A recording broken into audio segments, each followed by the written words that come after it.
To receive FAFSA money into your bank account, follow these steps. Complete the FAFSA application. Start by filling out the FAFSA online at fafsa.gov.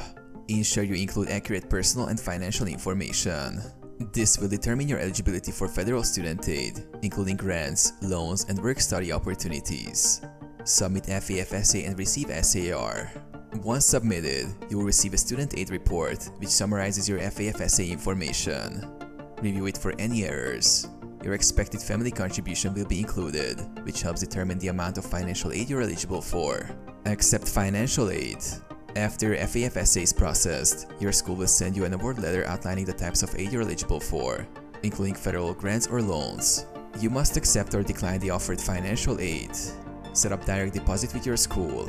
To receive the funds directly into your bank account, contact your school's financial aid office to set up direct deposit. Provide your bank account details. Receive funds. Once processed, the financial aid will be dispersed to your bank account. Keep track of your aid status through your school's portal.